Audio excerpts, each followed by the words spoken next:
नमस्कार, आप सभी का स्वागत है हमारे चैनल में। तो दोस्तों जुड़ चुका हूं मैं यहां पर आप सभी के लिए जेटेट परीक्षा 2024-25 की तैयारी को लेकर के। तो जो भी शिक्षक बंधु जेटेट परीक्षा की तैयारी कर रहे हैं तो उनके लिए देखिए सबसे बड़ी महत्वपूर्ण बात क्या होगी कि देखिए पढ़ने के लिए सबसे पहले आपको सोचना पड़ता है कि किस पुस्तक को पढ़ें, कहाँ से नोट्स लें और क्या पढ़ें कि कम समय में अच्छा तैयारी करके यहाँ पर रिजल्ट ला सके, क्योंकि जेटेट परीक्षा बार बार आयोजित नहीं होती है और एक बार समय जाने के बाद दोबारा आपको नहीं मिलता है।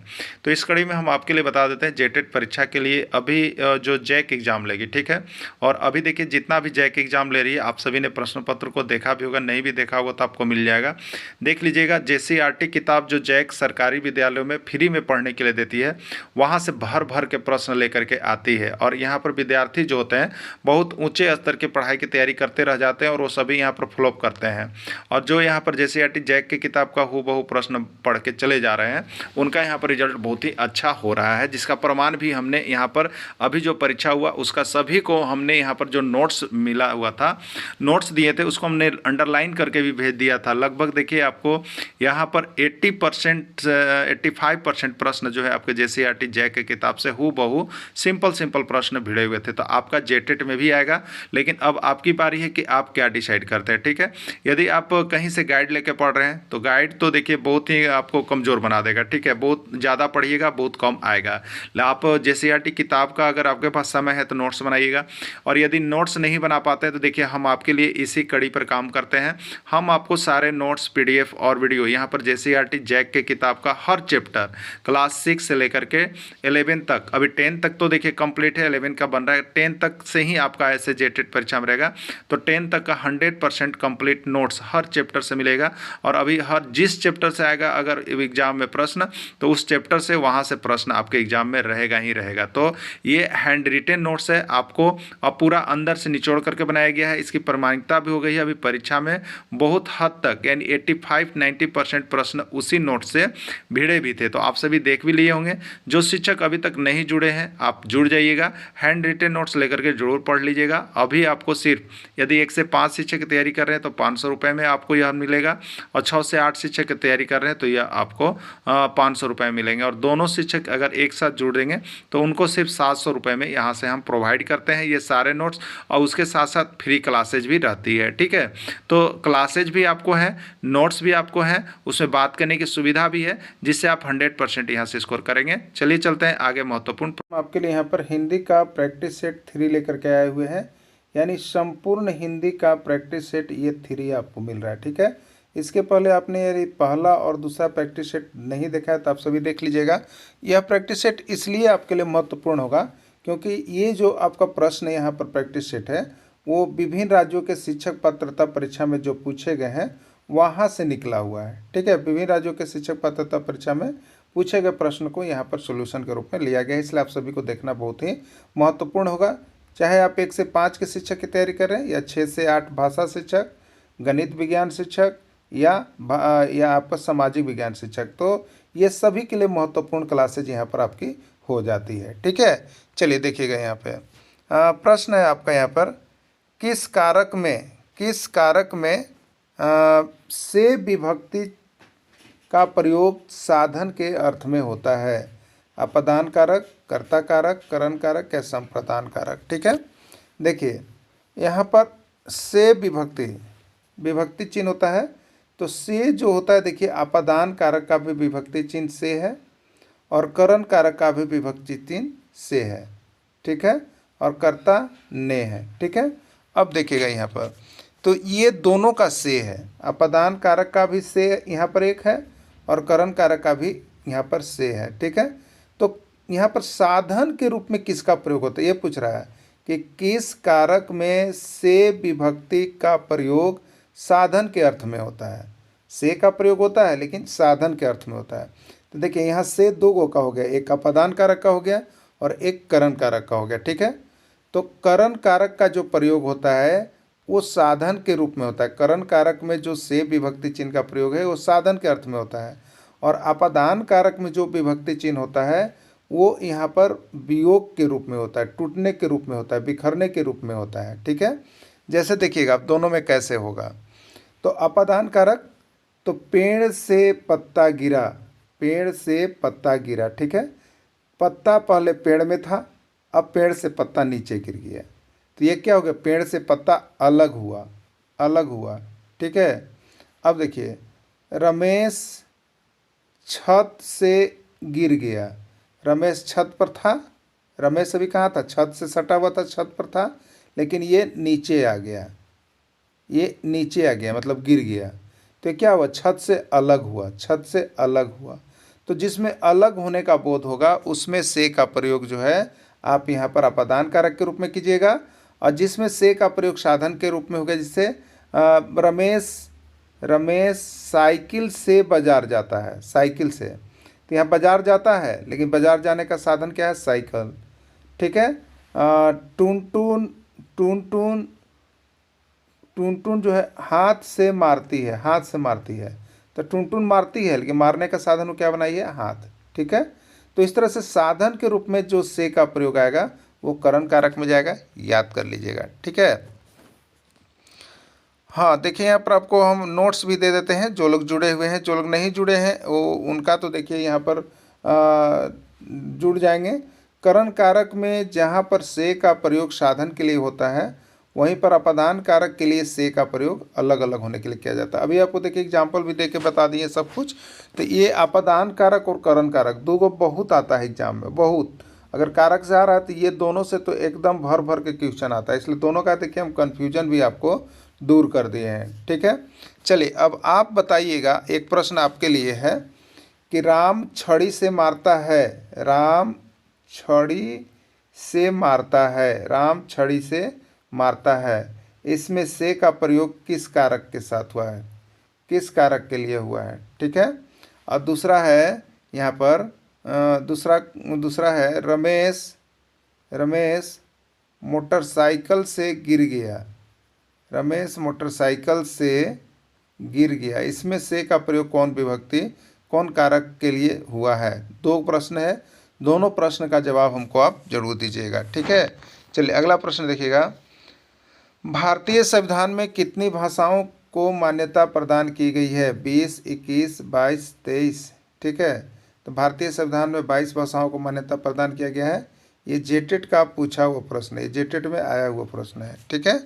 चलिए अगला देखिएगा, दिग्भ्रम का किस संधि का उदाहरण है, दिग्भ्रम जो है किस संधि का उदाहरण है, विसर्ग संधि, व्यंजन संधि, स्वर संधि या यन संधि, ठीक है। देखिए आपको बता देते हैं, अभी जो है यहाँ पर वार्षिक प्रीमियम चल रहा है। जो शिक्षक 2024 में जुड़े हुए हैं, हमारे साथ यहाँ पर क्लास कर रहे थे, 2025 आ गया है, तो 2025 के लिए प्रीमियम राशि 100 रुपये जो शिक्षक नहीं जमा किए हैं आज तक अवश्य जमा कर देंगे, नहीं तो यहाँ से नाम जो है ट्रांसफ़र किया जा सकता है, इसलिए आप इस सभी को अति आवश्यक समझेंगे और ज़रूर 100 रुपये जमा कर देंगे आज तक में, ठीक है। अब देखिए एक बात आपको बता देते हैं यहाँ पर कि जो शिक्षक अब तक नहीं जुड़े हैं, यानी क्लास ही नहीं ज्वाइन किया, अगर आपको वीडियो मिल रहा है, अगर आपको वीडियो मिल रहा है तो ये हैंड रिटेन नोट्स जो है ना बहुत आपके लिए इंपॉर्टेंट है। आप बाजारू किताब या कोई भी नोट्स जो आप फोटोकॉपी पढ़ रहे हैं वो बिल्कुल आपको नहीं आ रहा है, ठीक है। ये जो है केवल JCRT बुक का बना हुआ है और साथ ही विभिन्न राज्यों के शिक्षक पात्रता परीक्षा में पूछा गया है, और बाकी हम उसका PDF भी बना दिए, उसका डिटेल्स वीडियो भी आपको हम दे रहे हैं। सिर्फ 500 रुपये में आप यहाँ से जुड़ करके घर बैठे ही जेटेट परीक्षा पास कर सकते हैं, 100% पास करने की आपको हम गारंटी दे रहे हैं, ठीक है। दिग्भ्रम किस संधि का उदाहरण है, ठीक है। देखिए दिग्भ्रम संधि जब पता करना है तो पहले इसको हम क्या करेंगे, संधि विच्छेद करेंगे, ठीक है। तो दिग्भ्रम में क्या हो गया, दिक जोड़ भ्रम, दिक जोड़ भ्रम, ठीक है। यहाँ पर दिक जोड़ भ्रम हो गया, तो यहाँ पर ये भी व्यंजन ये भी व्यंजन, दोनों व्यंजन आ रहा है ना, तो दोनों व्यंजन है तो कौन संधि में जाएगा, व्यंजन संधि में है, तो इसी को देख लेना है लास्ट वाला को, ठीक है। तिल का ताड़ कर देना मुहावरा का अर्थ क्या है, तिल का ताड़ कर देना मुहावरा का सही अर्थ क्या है आपको बताना है, ठीक है। तिल का ताड़ कर देना मुहावरा का सही अर्थ क्या है, छोटी सी बात कहना, छोटी सी बात को बड़ा कर देना, तिल ताड़ के पेड़ पर ले जाना या कोई नहीं, ठीक है। तिल का ताड़ कर देना का मतलब होता है बात को, छोटी सी छोटी बात को बड़ा कर देना ना। आपने कोई ऐसा बात कहा जिसको लोग थर्ड पर्सन से कहते कहते उससे लड़ाई लगवा दिए और लड़ाई हो गया, गोली बंदूक भी चल गया, तो क्या हुआ, तिल का ताड़ कर देना, छोटा सा बात को बड़ा कर देना होगा। राइट आंसर इसका बी होगा। ठीक है, चलिए अगला प्रश्न है 9 2 11 होना मुहावरा का अर्थ क्या है। देखिए मुहावरा ऐसा है जो 1001 बार आया है, हो सके कि आपके एग्जाम में आ जाए। जोड़ सीखना, वापस आना, भाग जाना, वापस नहीं आना। ठीक है, तो 9 2 11 होना मुहावरा का सही अर्थ हो जाएगा भाग जाना। क्या हो जाएगा? भाग जाना। ठीक है, पानी पानी होना मुहावरा का अर्थ है। पानी पानी होना मुहावरा का क्या अर्थ है? पानी भर जाना, लज्जित होना, परिश्रम करना या आक्रमण करना। ठीक है, तो पानी पानी होने मुहावरा का अर्थ है बहुत अधिक शर्मिंदी होना या बहुत अधिक लज्जित हो जाना। ठीक है, राइट आंसर इसका बी हो जाएगा। यहाँ पर देखिए ऑप्शन बी दिया बनाया हुआ है, इसमें ऑप्शन गलत थोड़ा लिखा गया था, लेकिन यह जो सही है उसको करेक्ट कर दिया गया है। ठीक है, तोता डाली पर बैठा है, इसमें कौन सा कारक है? तोता डाली पर बैठा है, इसमें कौन सा कारक है? ठीक है, देखिए तोता है, डाली है, बैठा है, पर ये क्या है? विभक्ति चिन्ह है। पर क्या है? विभक्ति चिन्ह है। तो आपको कारक का विभक्ति चिन्ह याद रखिएगा। तो पर विभक्ति चिन्ह है और ये पर किसका होता है? तो अधिकरण कारक का होता है। अधिकरण का विभक्ति चिन्ह होता है में, पर। ठीक है, होता है ना, तो पर लिखा हुआ है इसलिए ये अधिकरण कारक का चिन्ह है, ये अधिकरण कारक होगा ना। चलिए अगला देखिएगा, यहाँ पर देखिए आपको नोट्स हम बना भी दिए हैं। क्या नोट्स है?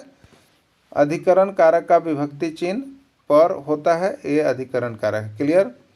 कौन कौन सी भाषा देवनागरी लिपि में लिखी जाती है? हिंदी, संस्कृत, मराठी या सभी। ठीक है, तो हिंदी की भाषा या लिपि भी देवनागरी है, संस्कृत का भी देवनागरी है, मराठी का भी देवनागरी है, यानी राइट आंसर इसका क्या हो जाएगा? सभी हो जाएगा। ठीक है, हिंदी देखिए यहाँ पर नोट्स बना हुआ है, हिंदी, संस्कृत, मराठी, कोंकणी, संथाली, बोडो ये सभी देवनागरी लिपि में लिखे जाते हैं। ठीक है, हिंदी है, संस्कृत है, मराठी है, कोंकणी है, ये सभी लिखे जाते हैं। संधि कितने प्रकार के होते हैं? 1 2 3 या 4, कितने प्रकार के होते हैं? ठीक है, तो संधि कितने प्रकार के होते हैं?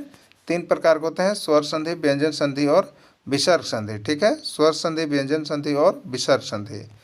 फूक फूक कर कदम रखना मुहावरा का क्या अर्थ है? देखिए आपके एग्जाम में मुहावरा 2 गो आएगा, मुहावरा से 2 गो न तो 1 गो तो फिक्स कर दिया गया है, इसलिए मुहावरा और भी आप लोग देख लीजिएगा। ऐसे विभिन्न राज्यों में जो आए हैं वो आपको हम दिखा दे रहे हैं। ठीक है, फूक फूक कर कदम रखना मुहावरा का क्या अर्थ है? सिगरेट पीना, आग पर पैर रखकर चलना, बड़ी सावधानी से आगे बढ़ना, चलते समय रुक जाना। ठीक है, तो फूक फूक कर कदम रखना मुहावरा का सही अर्थ होगा बड़ी सावधानी से आगे बढ़ना, बड़ी सावधानी से आगे बढ़ना। ठीक है, बाएं हाथ का खेल होना मुहावरा का क्या अर्थ है? बाएं हाथ का खेल होना मुहावरा का क्या अर्थ है? ठीक है, बाएं हाथ का खेल होना मुहावरा का क्या अर्थ है? बाएं हाथ से लिखना, बाएं हाथ से खेलना, बहुत का भारी काम, बहुत आसान का। ठीक है, तो बहुत लोग कहते हैं ये काम इतना आसान है कि ये तो हमारा बाएं हाथ का काम, मतलब गए और तुरंत करके आ गए। तो बाएं हाथ का खेल होना या बाएं हाथ का काम होने का मतलब बहुत ही आसान काम होना, बहुत ही आसान काम होना, इसको कहते हैं बाएं हाथ का खेल होना। ठीक है, तो बहुत ही आसान काम होना यानी बहुत ही आसान कार्य होना, उसको लोग कहते हैं बाएं हाथ से खेल होना। ठीक है, चलिए अगला देखिएगा, भैंस के आगे बीन बजाना मुहावरा का अर्थ क्या है? भैंस के आगे बीन बजाना मुहावरा का क्या अर्थ है? परिवर्तन करना, खुशी देना, मूर्ख को ज्ञान की बातें करना, समझदार व्यक्ति। देखिए ये प्रश्न अब तक बहुत बार आ चुका है, ये भी प्रश्न जो मुहावरा है बहुत बार आ चुका है, इसलिए इसको सब चीज़ को देख के जाइएगा, जितना प्रैक्टिस आपको हम करवा दे रहे हैं और बाकी का डिटेल्स मुहावरा एक जगह भी करवाया गया है। तो आपको इतना प्रैक्टिस और इतना डिटेल्स करवा दे रहे हैं कि आपको प्रश्न छूटने का कोई बात ही नहीं उठता है, सिर्फ इतना को देख के जाइएगा। ठीक है, और जो शिक्षक को मिल रहा है वो जरूर जुड़िए। ठीक है, और एक देखिए अभियान चलाइए, आप एक अभियान चलाइएगा, आप सभी अपने साथ 5 लोगों को लाने का अभियान है। अपने साथ जो शिक्षक जुड़े हैं 5 लोगों को लाने का एक अभियान है। इसमें आपको बहुत बड़ा ऑफर दिया जाएगा, आपको बहुत बड़ा ऑफर दिया जाएगा। जो शिक्षक 5-5 को जोड़ रहे हैं उनका नाम हम नोट कर रहे हैं। ठीक है, उनके लिए हमारे तरफ से बहुत बड़ी गिफ्ट दी जाएगी, या कहिए कि आपको ऐसा हम प्रश्न बना करके देंगे कि जो आपके लिए बहुत ही महत्वपूर्ण होगा। तो जो शिक्षक इस पर काम कर रहे हैं उनका लिस्ट हम तैयार कर रहे हैं, कौन शिक्षक कितने लोगों को जोड़ पा रहे हैं। इसलिए आप प्रयास कीजिएगा कि बहुत से ज़्यादा लोगों को यहाँ से जोड़ करके रिजल्ट दिया जाए, ठीक है। तो भैंस के आगे बीन बजाना माने मूर्ख को ज्ञान की बातें बताना, ये है, ठीक है। चलिए अगला देखिएगा। गीता हाथ से मारती है, गीता हाथ से मारती है, इसमें कौन सा कारक है? कर्ता कारक, कर्म कारक, अधिकरण कारक या करण कारक, ठीक है। देखिए यहाँ पर से आया है, तो से दो के लिए आता है, अभी आपको बताए थे, अपादान के लिए भी आता है और करण के लिए भी आता है। तो करण कारक में कोई काम साधन के लिए होता है, साधन से, और अपादान कारक में वियोग या अलगाव या टूटने के लिए होता है, ठीक है। तो यहाँ पर हाथ से मारती है माने मारने का साधन हाथ है, तो यहाँ अगर किसी साधन से काम हो रहा है तो वह करण कारक आएगा, यानी करण कारक डी में है, तो राइट आंसर इसका डी हो जाएगा। देखिए यहाँ पर बाकी आपके लिए नोट्स किया गया है। किसी साधन से जब कार्य किया जाता है तो वहाँ पर से के लिए करण कारक का प्रयोग किया जाता है। कौन सी भाषा रोमन लिपि में लिखी जाती है? देखिए लिपि से भी एक प्रश्न रहता है, और सबसे ज़्यादा अभी तक जो लिपि में रहा है प्रश्न वो बता देता है आपको, पंजाबी। कौन सा प्रश्न अभी तक सर्वाधिक बार पूछा गया है? पंजाबी, ठीक है। अभी यहाँ पर देखिए आपको पूछा जा रहा है कौन सी भाषा रोमन लिपि में लिखी जाती है? अंग्रेजी। अंग्रेजी का रोमन है, जर्मन का रोमन है, फ्रांस का रोमन है, ठीक है। राइट आंसर इसका सभी हो जाएगा। सदैव में प्रयुक्त संधि का नाम बतावें, सदैव में प्रयुक्त संधि का नाम बतावें। स्वर संधि, व्यंजन संधि, विसर्ग संधि या कोई नहीं, ठीक है। सदैव का जब हम संधि विच्छेद करेंगे तो सदा और जोड़ एव होगा, सदा, और ये दोनों मिल करके क्या बनाएगा? ऐकार बनाएगा, ऐकार बनाएगा, ठीक है। तो ऐकार बनाएगा तो ये स्वर है, इसलिए स्वर संधि में जाएगा। किस में जाएगा इसका राइट आंसर? स्वर संधि में चला जाएगा। लोहा लेना मुहावरा का सही अर्थ है, लोहा लेना मुहावरा का सही अर्थ है, लड़ाई करना, मुकाबला करना, लड़ाई नहीं करना या कोई नहीं, ठीक है। लोहा लेना मुहावरा का अर्थ हो जाएगा मुकाबला करना, किसी से मुकाबला करना लोहा लेना का अर्थ होता है। सिर पर कफन बांधना मुहावरा का अर्थ है, सिर पर कफन बांधना मुहावरा का अर्थ क्या है? मुसीबत मोल लेना, काला पगड़ी बांधना, लड़ाई के लिए तैयार रहना, मौत के लिए। तो सिर पर कफन जो बांध लेते हैं वो किसका होता है? तो मौत के लिए तैयार होना था। सिर पर कोई कफन नहीं बांध लिया मतलब वो मौत के लिए तैयार है, लड़ाई के मैदान में जा रहा है, तो मौत के लिए तैयार रहना हो गया, ठीक है। हाथ पैर मारना मुहावरा का अर्थ है, हाथ पैर मारना मुहावरा का अर्थ है हाथ पैर से लड़ना, हाथ पैर से मारना, बहुत अधिक कोशिश करना या मेहनत करना, ठीक है। हाथ पैर मारना मुहावरा का सही अर्थ है बहुत अधिक कोशिश करना, ठीक है, बहुत अधिक कोशिश करना। ए रमेश यहाँ आओ, इस वाक्य में कौन सा कारक है? ए रमेश यहाँ आओ, इस वाक्य में कौन सा कारक है? अधिकरण, कर्ता, संबोधन या करण कारक, ठीक है। देखिए यहाँ पर ए जो है ये क्या है? ये ए आपको जो है संबोधन है, ए, ओ, अरे, हो, ये सब क्या है? संबोधन है, ठीक है। तो जिसमें संबोधन किया जा रहा होगा उसको हम लोग संबोधन कारक कहेंगे, राइट आंसर इसका सी होगा। देखिए यहाँ पर नोट्स बना हुआ है, जिस शब्द से संबोधन ए, अरे, हे, ओ का प्रयोग किया जाता है संबोधन कारक कहलाता है, ठीक है। बंगाली भाषा की लिपि है, बंगाली भाषा की लिपि है बंगला, रोमन, देवनागरी या कोई नहीं। तो बंगाली भाषा का लिपि क्या होगा? बंगला होगा, क्या होगा? बंगला हो जाएगा, ठीक है। चलिए अगला देखिए, इनमें कौन स्वर संधि का उदाहरण है? इसमें कौन स्वर संधि का उदाहरण है, ठीक है। इसमें कौन स्वर संधि का उदाहरण है आपको बताना है। संजोग, मनोहर, नमस्कार, पवन। पवन का देखिए संधि विच्छेद होता है पो और जोड़ अन, ठीक है, ये आपको बनाएगा पवन, तो राइट आंसर इसका पवन हो जाएगा, ठीक है। चलिए अगला देखिए, वर्तमान काल की पहचान करें, वर्तमान काल की पहचान करें। राम बाजार जा रहा है, तुम क्या कर रहे हो? हम पुस्तक नहीं पढ़ते हैं, सभी क्या होगा, ठीक है। देखिए वर्तमान काल का पहचान होता है कि वाक्य के अंतिम में है जरूर लगा हुआ रहेगा। तो जिसमें है लगा हुआ आप देख रहे हैं, जिसमें है लगा हुआ देख रहे हैं वो आपको जो है यहाँ पर वर्तमान काल में चला जाएगा। तो पहला में भी है, दूसरा में हो, तीसरा में है, यानी राइट आंसर इसका सभी हो जाएगा, ठीक है।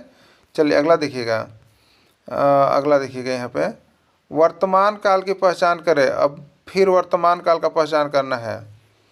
वह पढ़ रहा होगा, देखिए गा गे गी किस में आता है? भविष्यत काल में, भविष्यत काल में, ठीक है।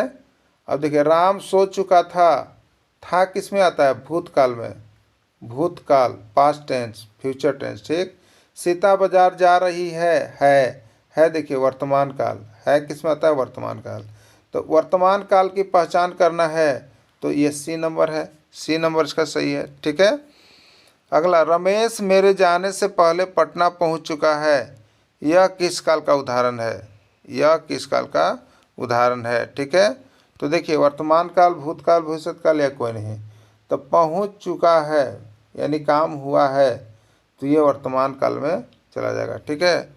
चलिए अगला देखिएगा, निम्नलिखित में से किस वाक्य में कर्म कारक है, कर्म कारक है, वह दिन में आएगा, भूखों को खाना खिलाएगा, पेड़ से पत्ता गिरा, मैं घर पर जाता हूँ, ठीक है।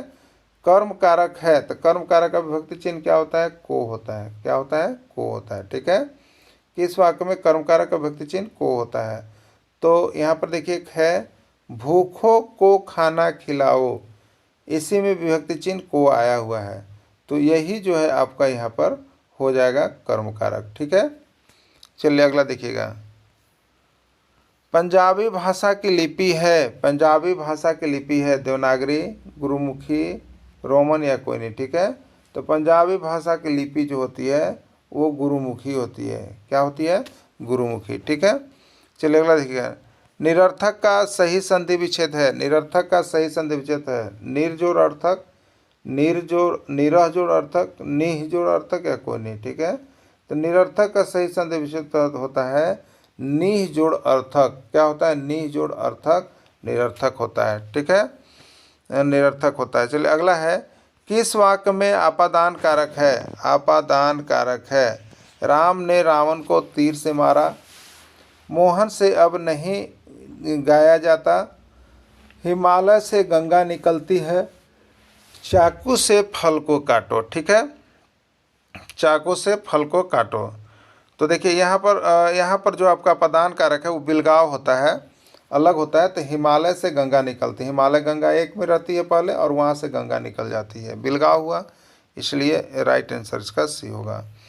जो शास्त्र हमें शब्दों और वाक्यों के शुद्ध प्रयोग की जानकारी देता है वह कहलाता है। चलिए आप लोग का भी कमेंट बहुत बढ़िया आ रहा है, बहुत सही सही आप लोग कर रहे हैं। आप लोग इसी तरह से जवाब देते रहिएगा, वीडियो को शेयर करते रहिएगा और सारा नोट्स और पीडीएफ और वीडियो यहाँ से लेकर के जरूर जुड़ जाइएगा। अभी कभी संपर्क कर लीजिएगा, मोबाइल नंबर आपको शुरू में दिया गया है, ठीक है। जिनको दिक्कत होता है वो कमेंट अवश्य करेंगे। तो जो शास्त्र हमें शब्दों और वाक्यों को शुद्ध प्रयोग की जानकारी देता है वह क्या कहलाता है, भाषा, व्याकरण, लिपि या कोई नहीं, ठीक है। तो जानकारी देता है तो वो क्या चीज़ आपका व्याकरण है, क्या है, व्याकरण है, ठीक है। निराशा का सही संधि विच्छेद है, नीरा जोड़ आशा, नीर जोड़ आशा, निह जोड़ आशा, नीरह जोड़ आशा, क्या है। तो निराशा का सही संधि विच्छेद जो है आपको निह जोड़ आशा होगा, क्या होगा, निह जोड़ आशा, यही निराशा का सही संधि विच्छेद है, ठीक है। इस तरह से देखिए सुबह में डेली आप 5:30 बजे जुड़ के तैयारी कर सकते हैं और शाम को 6:30 बजे, 2 टाइम आपको दिया गया है। आप दोनों टाइम में जुड़िए, या नहीं जुड़ते तो बाद में कभी भी देख लीजिए और उसमें जो प्रश्न रहता है वह बना करके जरूर कमेंट कीजिएगा, ठीक है। चलिए वीडियो के अंत तक जुड़े रहें, इसके लिए आप सभी को बहुत बहुत धन्यवाद।